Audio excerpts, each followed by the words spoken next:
Pigweed here. Today we review a brown ale and discuss the soft bigotry of low expectations.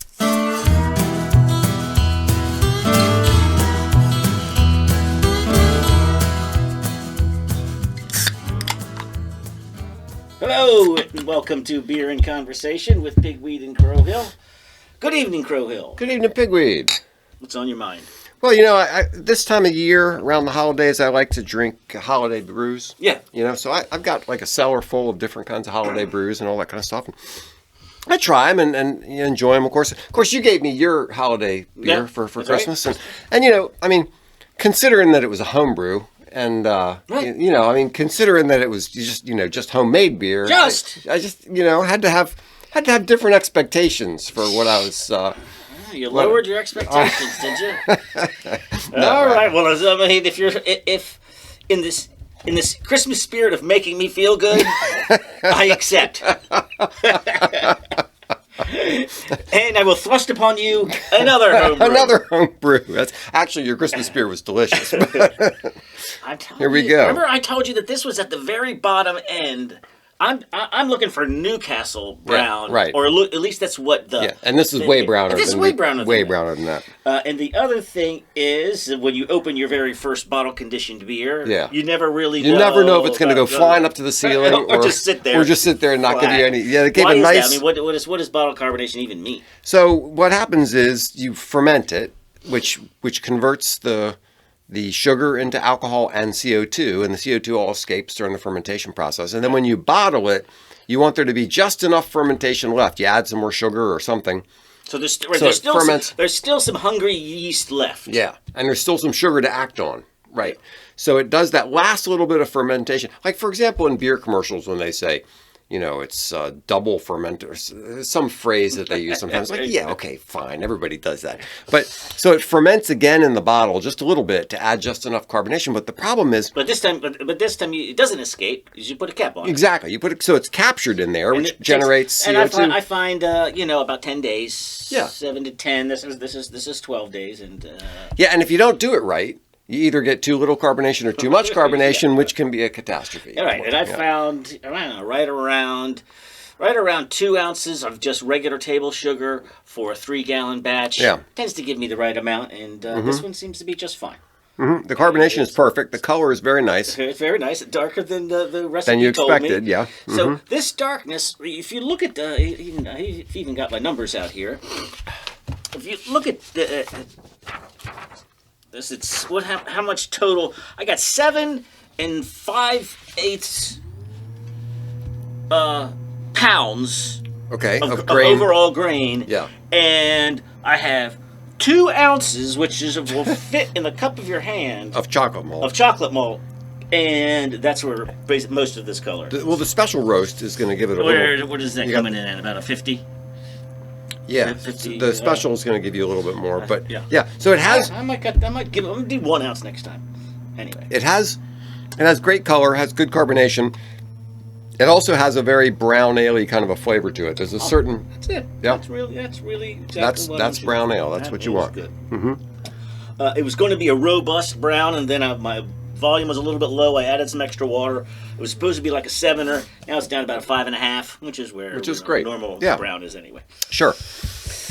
Yeah, so you don't like it if I were to say that if I'm going to judge your beer, well, you can't expect too much. I would rather you say, yes, compare it to a brown ale that you would pay $6.50 for in a bar. Exactly. And of course, for backyard swill, it's okay. That's right.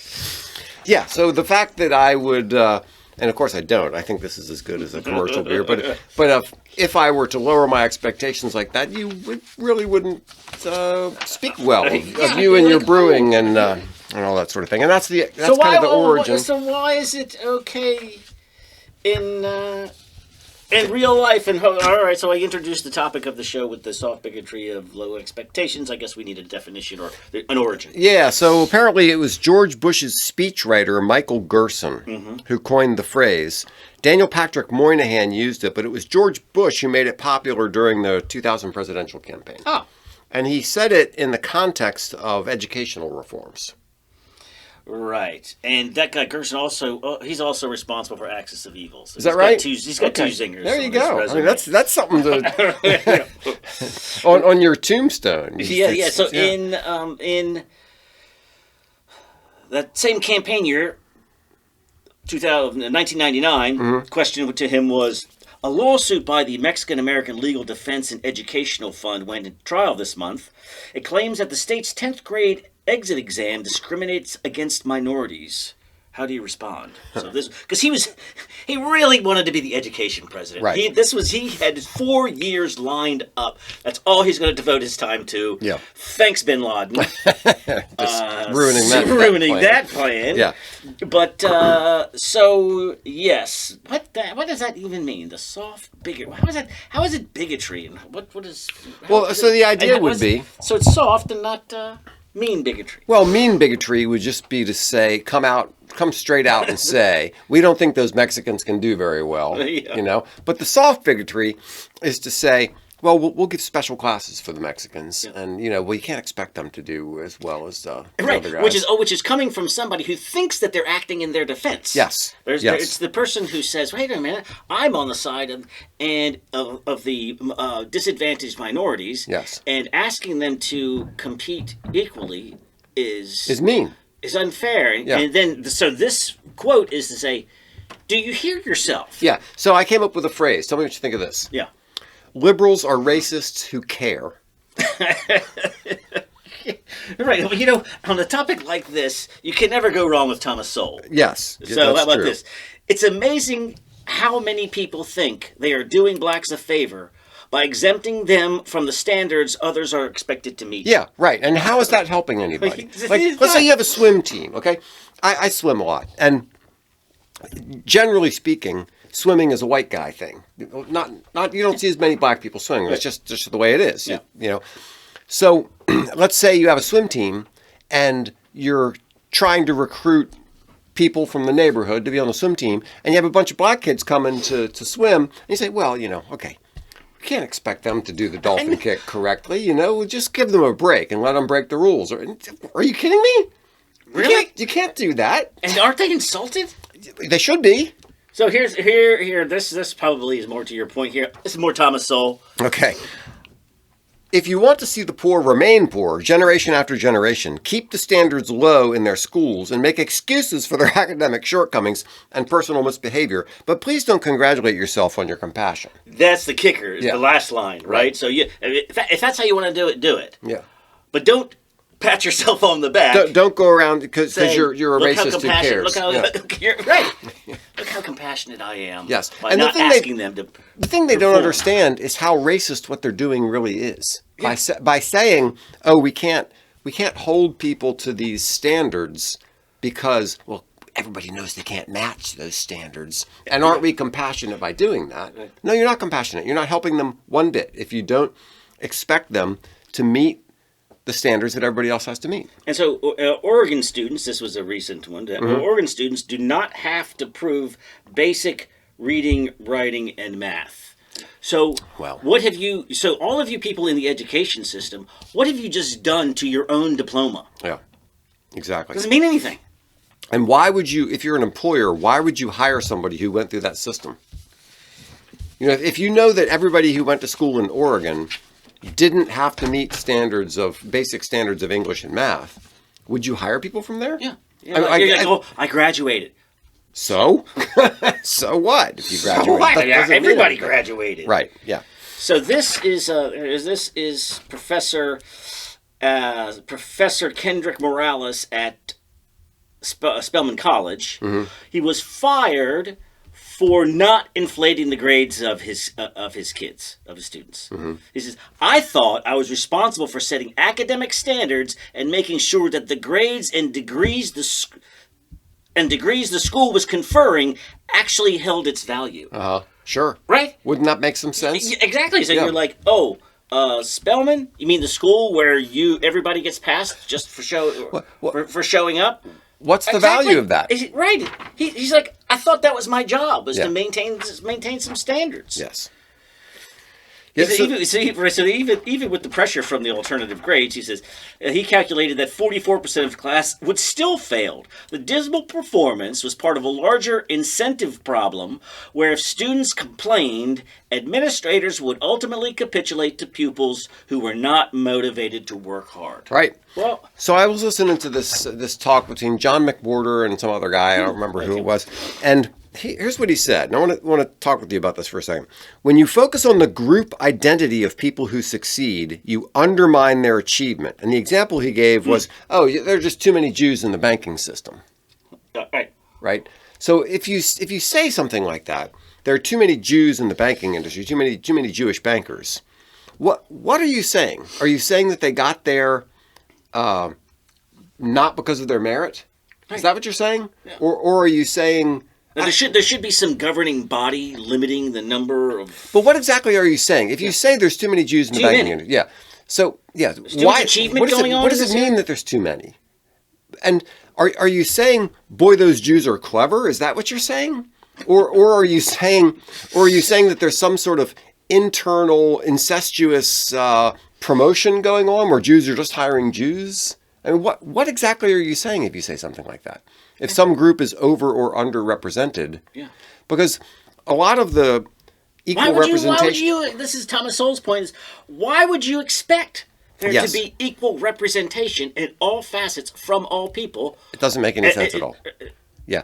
Because reality is lumpy. You don't have an even distribution of everything everywhere. It just doesn't work that way. What if you applied DEI to everything, which we'll get to because you can't avoid it without this soft bigotry is going to, it's also going to lend itself to the defining down of deviancy. Yes. Because there's another quote of a similar time, right? This was back in the 80s, wasn't it? Yeah. Yeah, when Daniel Patrick Moynihan said that? Yes. And he did some big report. Some big report on a welfare-related thing. And he said part of the problem is that we're defining deviancy down. What we used to call deviancy, now we're saying, that's okay. Yes, and it's a way of solving a problem. Yeah, by saying by just changing the definition of the problem. So, for example, you have too many people smoking pot. Yeah. I mean, you have too many people being arrested for smoking pot. So you just decriminalize it. Yeah. Or you say we have too many people speeding. Well, we're just going to not pay attention to speed limits anymore. Right. You say, so kind of solve that problem. How about we have the percentage of fat Americans has hit the tipping point. It's a funny use of the word tipping point when you're talking about fat Americans. Yes, imagine those imagining a seesaw. I'm imagining them in a canoe. Okay. Yes. So Colorado has officially banned fat phobia. What is okay? So first of all, I hate the overuse of the word phobia. Yes, let's just go ahead and get this. It's not like I'm afraid of fat people. I mean, that's right. It's ridiculous. It's a clinical definition for when you have an irrational fear that interferes with your ability to go through your day-to-day life. Right. Do I have a phobia? Do I have an irrational fear of trans people or Muslims or anything else? Just because I disagree with you doesn't mean that I'm unable to go throughout my day. It doesn't mean that I'm afraid, and it certainly doesn't mean that I have a phobia. It's just so anyway. So now that 42% are technically obese. Okay. Fat acceptance has a long history of something. So a New York lawman who stepped up, or politician, he says, "I'm overweight, but I'm not a victim. No one should feel bad for me except for maybe my struggling shirt buttons." Gosh, I just realized how unfair it was for us not to support Chris Christie. You're right. Obviously, the reason we didn't support Chris Christie is because he's fat. Yes. And that's the only reason, because he didn't succeed because he's fat. And it just shows how bigoted we are against fat people. Or just afraid that he's not going to live throughout his term. Well, that's also... Or just to say he's not an inspiring character. Yes, or that I don't like his policies. But no, it's none of those things. It's just because he's fat. Because once you can put somebody into a group like that and say that, no, there's prejudice against people in that group. Now, everything else doesn't matter anymore. All that matters is you're being prejudiced against that group. So, all right, so discrimination against overweight individuals, is that something that's going on? Well, what they call discrimination is things like, okay, you're too big for that seat. You need to buy 2 seats. Is that discrimination? That's not. Okay, yes, it's discrimination because you're discriminating between people who can fit in the seat and people who can't fit in the seat. Yes. But there's discrimination. Right. You have to divide the room up into 2 ways: those who can fit in the seat and those who can't. Yes, and if you need 2, that's 1 seat I can't sell. It's kind of like the carry-on luggage. You know, if it doesn't fit in this thing, it's not a carry-on bag. And I don't know which one it is. Is it Southwest? One of them just said, "Well, if your ass is too fat for 1 seat, will you get the other one free?" Really? But that's a problem with Southwest. Nuts. That's a problem with Southwest because their planes are always full. So what are they going to do with that extra seat now? They're going to kick somebody off because somebody's too fat. You're going to grab some small child from the front and make them sit in half a seat. Yes, the politicization of obesity has led to the belief that criticizing obesity is a form of oppression. There you go. You got to play the O word, if you want to get anywhere in this world. Yes, so yeah, okay. So that's obviously a big problem. But now, the other thing. So we can't.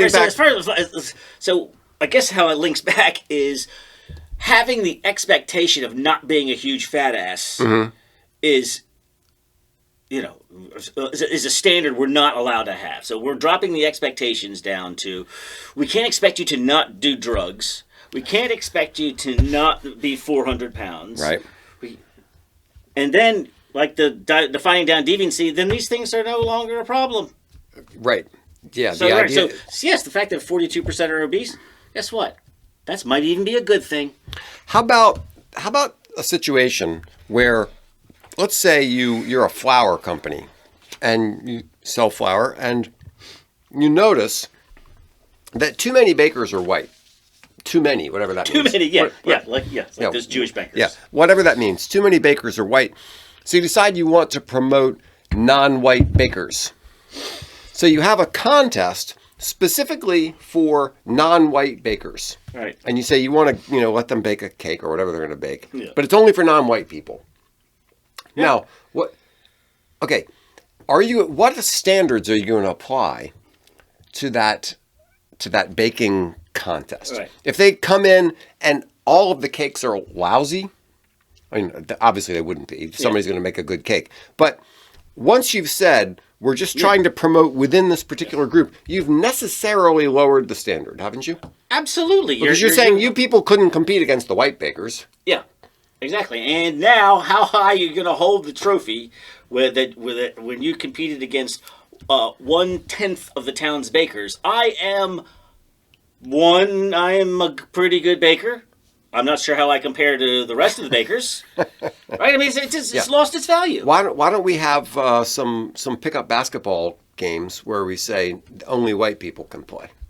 Yeah. You got Who wants the to see that? beer all over your mustache. There you go. You're jealous. Right. So this whole idea of saying we're going to limit this contest, we're going to limit this thing only to these certain people is ridiculous. What you're saying is we don't expect you to be able to compete in a regular baking contest. So we have to make a special contest just for you. Yeah. And that's how we're getting SATs are being removed, grades are being removed but now there was a time in my life when I was hiring a bunch of people. Yeah. And I was wondering, what is the correct way? Let's say that you looked at your company and you said, we really don't have any black people in these roles.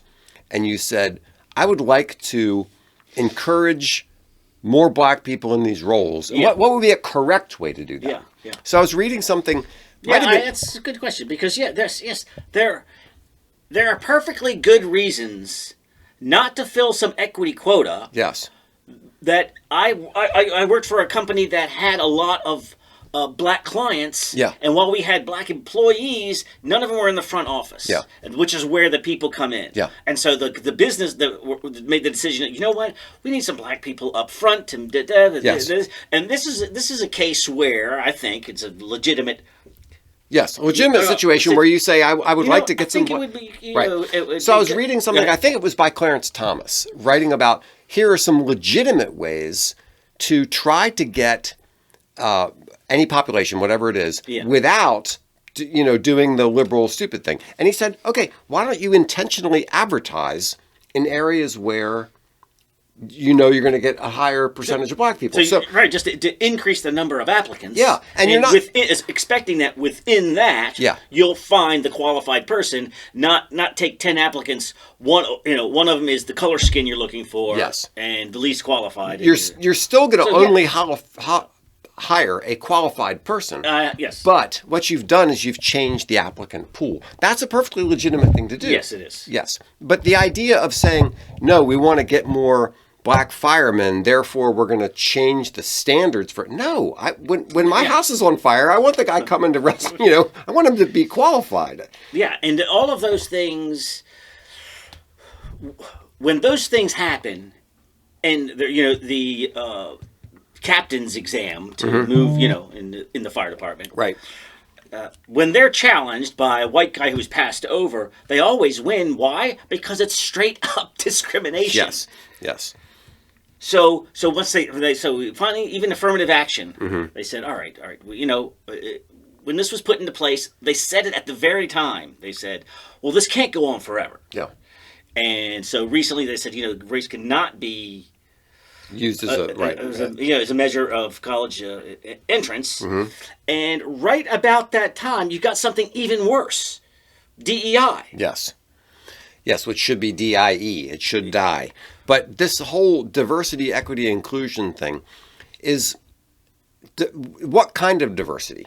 The thing that bothers me the most about that whole mindset is they reduce diversity down to the color of your skin and who you fancy. Yeah. Where there's so many other types of diversity. How about people who score differently on the Myers-Briggs personality scale, which I think Myers-Briggs is a bunch of nonsense. But I mean, okay, let's say you need more extroverts, you need more introverts. How about that kind of diversity? But it would be it would be very job specific as to how you would decide what kind of diversity would benefit your company. Walking in with some those paint swabs and checking people's arm skins. Right. I mean, that's not the way to do it. It's kind of like, I guess what we're going to do sooner or later is hiring people is going to be kind of like picking a paint at Home Depot. Yeah. You're going to have all the little swabs and you're going to measure it up, and somebody's going to come in for a job and you're going to hold it up. No, sorry, you're too dark. Sorry, you're too light, and decide whether you want to hire that person. Is that where we're going? Let's see. All right. So what's another example? Soft bigotry of low expectations. How about we're not going to use the SAT anymore? Yes, because the problem is once you've decided that that the outcome, if you put the outcome before everything else. Yeah, we've decided what the outcome is going to be. Yes. Yeah. Mm-hmm.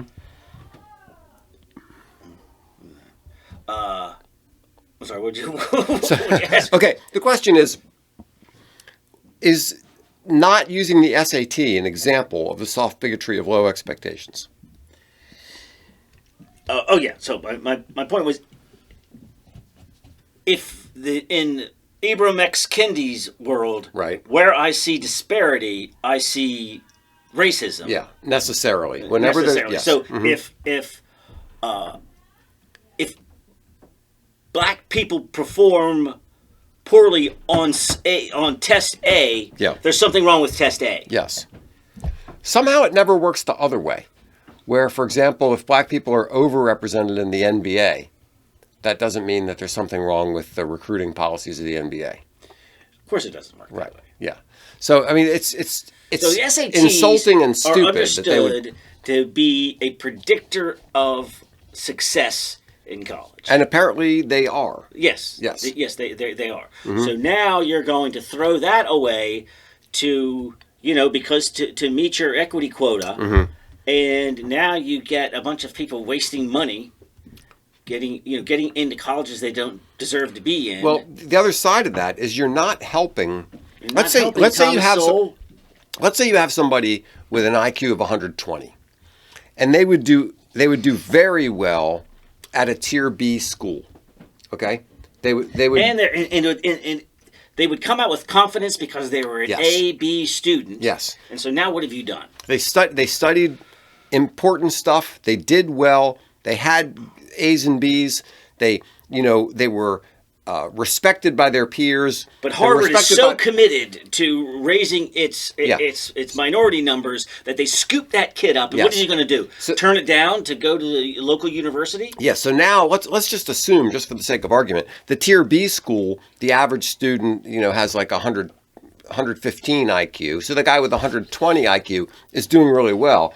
And then let's just assume, I'm sure this is not true now because Harvard is trash. Let's just assume the average IQ at Harvard is 130.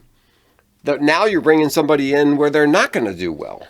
But you think that you're helping them. You think that you're moving them on towards success by putting them in a situation where they're not going to do as well. Yeah. And it's going to hurt their academic future. It's going to hurt their self-esteem. And you're doing this just because of the color of their skin. So you can parade your numbers around. Yes. Look at us. Look how we have diversified our. Yes, it's ridiculous. It's absolutely ridiculous. Okay. So if you've got. How about this one as an example of soft bigotry of low expectations? Boys will be boys. You can't expect much more. I know. Can't expect much out of those boys. So I know there was a teacher, I think it was an NYU organic chemistry teacher, who was taking a lot of heat because just like the Spelman College guy, all the students ran to the administrators and said, "This class is too hard." Right. Well, organic chemistry for doctors works sort of like calculus for engineers. Yes, it's a weeding out class. It is a weeding out class. Yes. And it gets you early enough that if it doesn't work out for you, you still have time to switch majors and not fall too far behind. Yes. It's like you don't weed them out in their junior year. Yes. Right? So now you have, if you're looking at this disproportionate effect. Yes. If it disproportionately affects a group, it is by definition racist or sexist or whatever it is. But people need to know that stuff. For example, one of the Crow Hill progeny is a nurse. And she was telling me the other day that there are certain kinds of medication that nurses have to administer where you absolutely have to have certain math skills to do this stuff. Yeah. You have to know, just relatively simple math skills. But if you're not able to do that kind of math quickly while you're figuring out how much to put in this thing, somebody's going to die. Yeah. And so the consequences aren't just that a less qualified person gets a job. Yeah. So the idea of saying we have to lower math scores so that we can get more whoever's in the nursing program, that's crazy. Because now people are going to DIE over DEI. While we're on the subject, can we talk about United Airlines? United Airlines. I'm wondering if maybe we shouldn't fly United anymore. Well, I'm kind of thinking it is. I always thought of most pilots come out of the military. Mm-hmm. I guess there are also some other just like regular flight schools. Well, United decides to start its own flight school with the commitment of 50%. They're going to graduate 50% DEIs. Yeah. I love the idea that pilots are coming out of the military. 100%. I think that's fantastic. My gosh, my nephew is still training in the Navy. When he was at school, he was taking math classes that I couldn't even pronounce the class, much less know what's going on in there. Isn't that exactly what you want? Yes. There are 800 gauges in front of you that you have to look at all at once. And do you know that in this school, by United Airlines, they're actually training stewardesses. Wow. To be pilots? Yes, to be pilots, because they want to hit this minority gender number. Yeah. And talk about your DEIs resulting in DIEs. Yeah. Exactly. Really, in the airline industry? Yes. You nuts? So, right. Or it's not just in pilots. It's also in engineers and mechanics who are building the planes and putting parts on. People who can't figure out how to use a torque wrench or something like that. Yes. Yes. How comforting is it to be in a plane and go, you know what? At least I know that the mechanics who built this plane were a diverse group. Right. No, I feel so good knowing that the diversity of the group. I don't care if every single one of them is from Haiti, as long as they all know how to do what they're supposed to do. It's just ridiculous. But this idea of we're going to promote diversity, that you necessarily lower your standards. That's always what happens. You always say we're going to lower the admissions requirements, we're going to lower the testing requirements, and you get lower quality people. But not necessarily. But you don't know. Yeah. You talk about expectations. Now you have called into question the qualified people, which is the worst problem. So qualified. You'll hear this from more conservative black commentators. They're like, now you've called into question the legitimacy. So like right now, I would if I saw that I had a black pilot, wouldn't think one thing of it. Right. If I heard that he's probably a diversity hire. Yeah. Because yesterday, before I heard about all this stuff, yesterday, what I would think is if I walked on and I saw a black pilot, I would think, he probably went in the Air Force. I'm wondering which branch of the service he was in. Exactly, and I'm thinking, good for you. I mean, I'm thinking this is a guy who studied hard, served his country, went to the Air Force, put his life on the line, and now he's got a good career as a pilot. It's like fantastic. That's right. That's great. Now I'm going, did he go to DEI pilot school? Yeah, exactly. Wow. Now I'm going to wonder if I see a black woman pilot, what am I going to think? Is she a DEI hire or is she before you got in here and started to solve the problem, right. I had no problem with it. Yes. So maybe we need a new phrase, defining competency down or something, something like that. Well, how about President Gay at Harvard? Oh my gosh. So again, I wouldn't. A few years ago, I would have said, well, presumably she's a brilliant and educated, competent. Black woman who's the president. That's good. Now I'm going DEI hire. Yes. And that was before she found that she's a plagiarist. Yes. Yeah. And she has deliberately railroaded the careers of other black men whose study did not conform. Oh my goodness. Yeah. So one of them had to do with the fact that.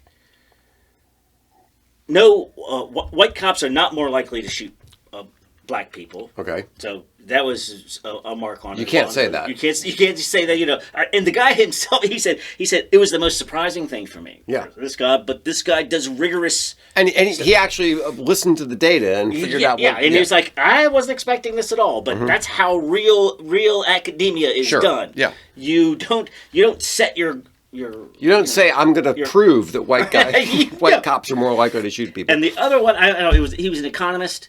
Again, he was the youngest tenured economist at Harvard. But again, he was not 100% DEI, and so she took what we got to think about his career as well. What we got to think about and maybe do a show on is why is it that we've gotten to this point where ideology comes before facts. Ideology comes before science. That conclusions come first. Yeah. Like, how did we get there? Isn't that what's called not science? Yes. Yeah. It's not only not science. It's not any kind of study or anything with any academic rigor. You don't go into something trying to prove something. You go into it trying to find out what the truth is. Yes, I mean you need to have a hypothesis, so you have a place to begin. But failing to confirm your hypothesis is of equal value as confirming it. But you have to start somewhere, right? But You're well, what do you know? I thought it was going to go this way. Turned out it wasn't. The evidence shows it's this way. Okay, well, but we're not there now. We're not, like as a culture, as a society, we're not there anymore, and that's like how. How did we get to that point? Because when we were in high school, we went to a science and tech high school, and they taught us that kind of stuff all the time. It was very clear. I mean, since for the last 400 years. That's the way you do things. That's what academic rigor is about. That's what studying and science and any kind of learning is about. But we've lost that. Why did we lose it? I don't know, but I got somebody here who has a brutal takedown on the soft bigotry of low expectations. Okay, good. And this is from. This is from the Racial Equity Institute. Okay, good. That's a great start there. Yeah. Don't use the word equity or we'll hate you. But anyway, or you've already lost us using the word equity instead of equality or something like that. But oddly enough, this is a strange place to start It's the soft bigotry of low expectations and its role in maintaining white supremacy through mathematics education. Wow. Okay. So, not only are they just asserting that the SBLE is false and wrong. SBLE. Soft bigotry. Okay. Yeah, I can't keep saying. Okay. All right. Sorry. That's going to be from now on. Parentheses. That's it. So, tactic 1. The racist pot. Do you think it's the racist plot? The racist pot uses SBLE to call the kettle. It's the old pot kettle. Yeah. Well, pot calling the kettle black. At no point do they assert why it's wrong, but by saying it with a lot of big words, they just assume that you're going to get on their side. But here, this is the most important thing. Okay. Gutierrez, who's the writer of this thing, presents 2 ways in which school mathematics operates in U.S. society as whiteness. All right, so school mathematics equals whiteness. Okay. So never heard that before. I got an A and a B. I'll read them both, and then we'll just take it one at a time. Okay, sure. A. When mathematics created by white people is the only mathematics that is taught in school. Okay. And B, when mathematics is used as a way to sort, filter, and judge people. Okay. So coming back to A, are you saying that there's other ethnic maths around the world? So there's an African math which is different than the math that is used now that can also put a satellite in space. So, okay, that's the key point. Because a while ago, I got this book called What is Mathematics? And it started talking about a lot of these questions about how we do math and why we do it a certain way, not another way.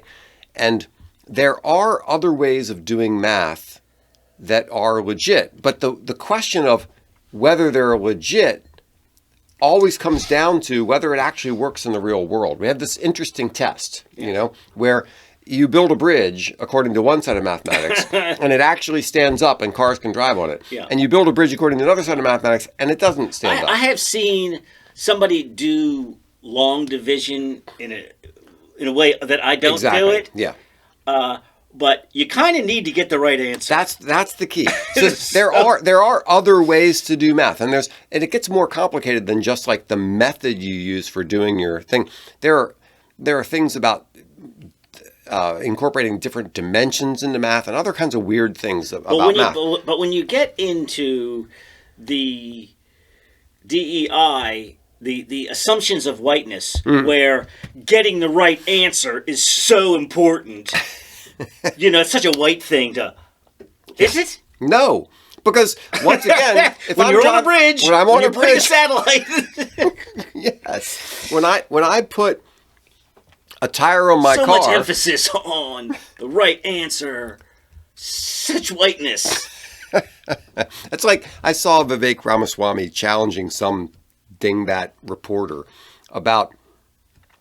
The reporter brought up some race thing, and Vivek said, "Oh, so like, do you believe that punctuality is a white thing? And he went through a lot Yeah. That's all those assumptions of whiteness. Yeah, assumptions of white. This whole thing about whiteness, I'm so sick of it. Getting your homework done, showing up, performing the task that you're asked at work. Yeah. If somebody in Africa has a different way of doing math that results in bridges that work and spaceships going to Mars, fantastic. I haven't seen it, but the other assumption here is so let's say that does exist, okay? Yeah. But there's some genetic aspect to you as a black American that you will respond better to this non-existent math. Yeah. Because of your skin color. Yeah. Well, if you're raised in the culture that does math this way, you're saying I would have done better if I was learning math in the other way. Now, the funny thing is, at the same time, we have these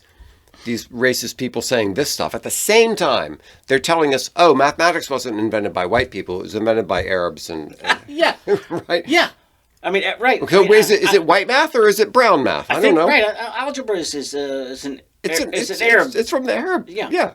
What do I care? Actually, you when you look at all the languages of the world, you can't understand any of them, but they all use the same numbers. Mm-hmm. And what are those? Those are Arabic numbers. Arabic numbers. You ever tried to do division with Roman numerals? Right. It's pretty horrible. Yeah. All right, so hold on, I'm not done yet.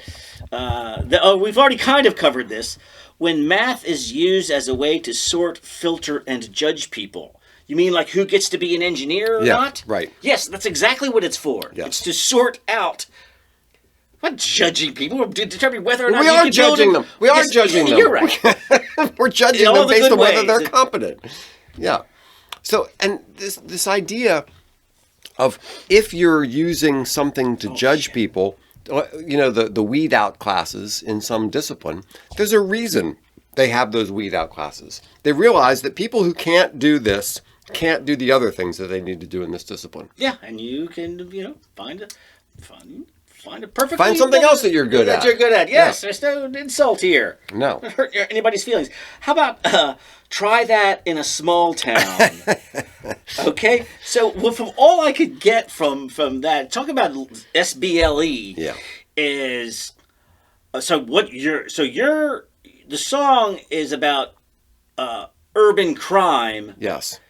Is not going to be tolerated in a small town. Yeah. And so the reaction is, well, by urban crime, you must mean black people crime. Right. And actually, if you're, and it's part of our, it sounds like what they're saying is that's part of our culture. And if you're against black people crime, then you're a racist. So it's like, we have a perfect. Do you hear the words coming out of your mouth? We have a perfect illustration of why that's such a bunch of nonsense that's going on right now, and that is the pro-Palestinian rallies.